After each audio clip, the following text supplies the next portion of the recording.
Hello guys, welcome back with me Chie 2025 in Persona 4 Golden.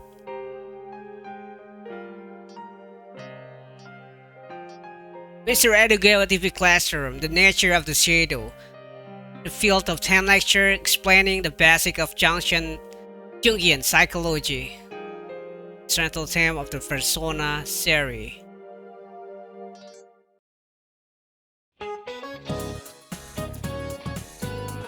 Mr. Edogawa's TV Classroom. Everyone loves Jungian psychology and the nature of the shadow.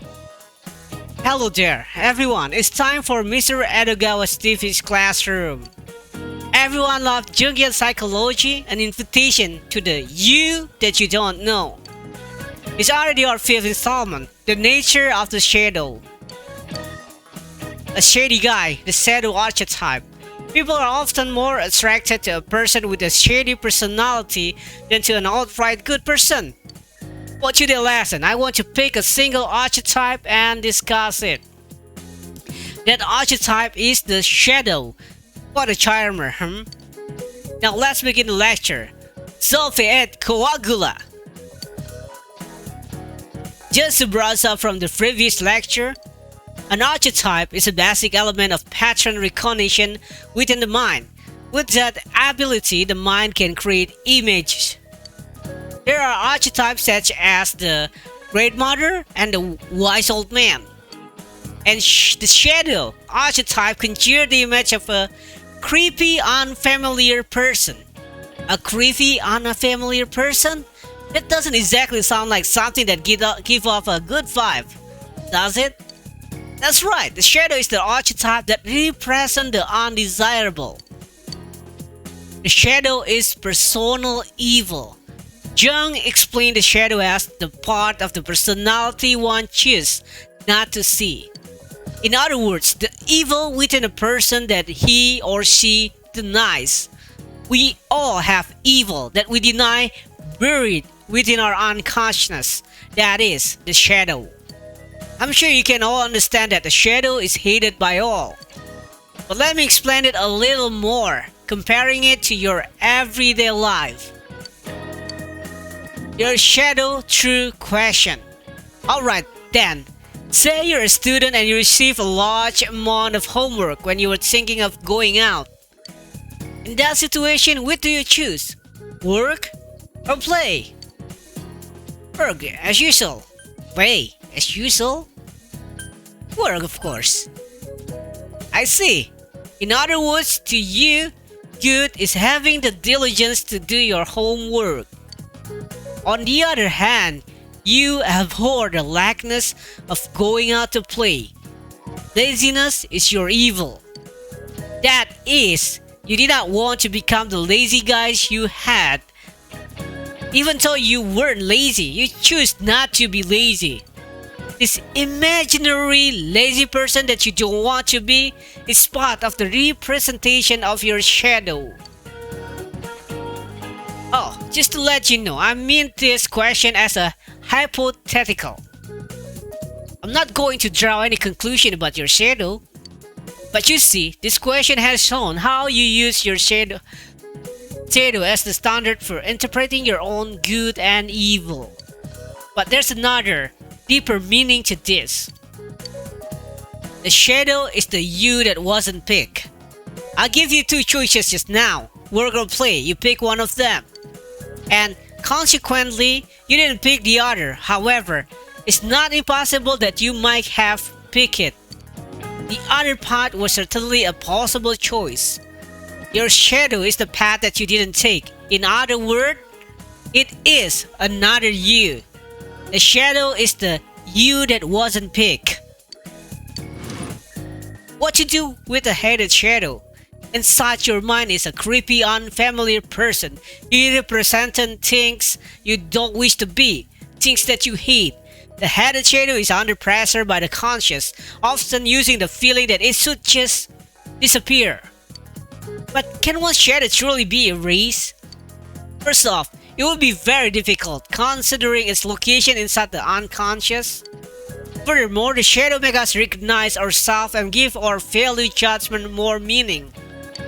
To erase one shadow is to weaken one's own mind. Jung realized this and advised against trying to eliminate your shadow in favor of facing it and accepting it. By accepting one shadow, a person's mind can grow further. If you accept this mental image as another person of you, maybe it'll be easier to face your shadow, What a shot! Shadow in mythology. Now then, it looks like it's time. I'll explain a bit about the shadow of the people. A group psyche as opposed to an individual, and end this lesson.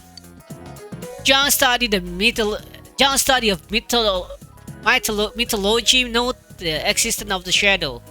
The shadow of myth. There are evil beings better known as demons. From the viewpoint of Jungian psychology, the common shadow of the people took on the forms of demons. You don't have to be an exorcist to want to read of the world of demons. But after this lecture, it is a good thing to educate demons. Make you think, doesn't it? If I follow my schedule, the next lecture should be on the persona that is also another person of yourself. And that's it for today. Oh, very short. Very short. Mr. Edogawa TV Classroom, Personas and Sociability. The 6 of 10 lecture explaining the basic of Jungian psychology, the central themes of the Persona series. Okay, Edogawa, hit me.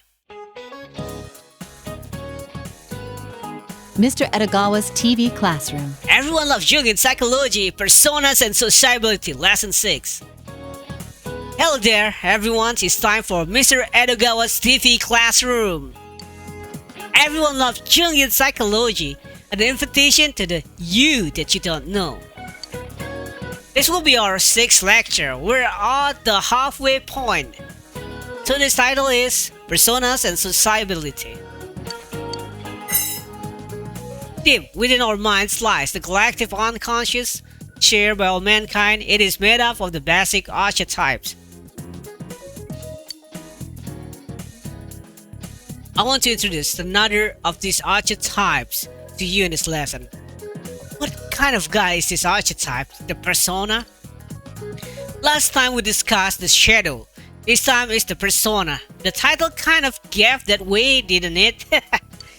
Now let's begin the lesson. Abracadabra, alakazam. Persona, the mask. The not so common word persona comes from the Latin word for mask. Of course, in this day and age, I doubt there are many people who actually use a mask in their day-to-day life. They're mostly seen as work of art, used as interior decor and part of costume. Of course, that's about it. In order to understand the persona archetype, we first need to grasp the idea how masks were first used. Masks were commonly used in plays, festival and religious ceremonies. They were all used to play roles. The persona archetype's names come from this role-playing aspect. Jung found an archetype that plays roles and named it the persona. Masks were always used as costume. I guess that one use has remained throughout the ages. People play roles. Now think carefully.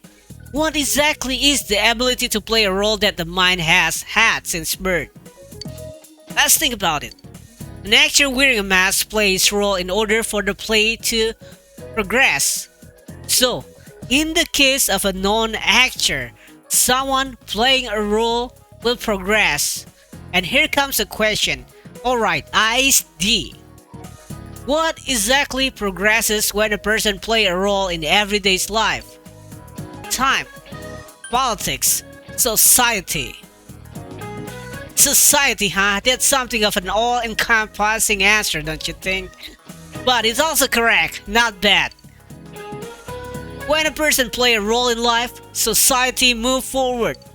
Society exists because people don't do what they please. Instead, they split roles among themselves. In other words, there are people enacting roles on the world stage. We play the parts of ourselves to make up society. This ability to play a role in society is the persona archetype. The archetype for forming society. The persona is a mask your ego wears and play a role in social interaction. It's a mediator between you and others. The human mind is not a standalone piece, but exists as part of a network. I spoke before about how human minds are linked through the collective unconscious. The persona is a prime example of this. Every individual has a persona, which function when interacting with others in society since birth. So you see, the persona is an archetype that is based on the premise that the human mind is collective.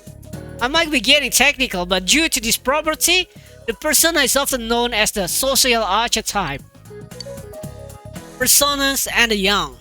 Now, when I say humans have an innate ability to connect with others, it makes the persona sound epic, but on the other hand, this presents a problem to people, especially you young ones. We're able to smoothly engage in society by using the power of our persona to become someone else. But that also means that society doesn't necessarily need you, so long as there is someone to fill the role you play. The persona, then, is the denial of the will to live as your true self. It teaches you how to become someone else that isn't you, so that you can survive in society. Persona acts as a mediator between your inner self and the outside world. When young people first enter society, many of them ask themselves, what does it mean to be me?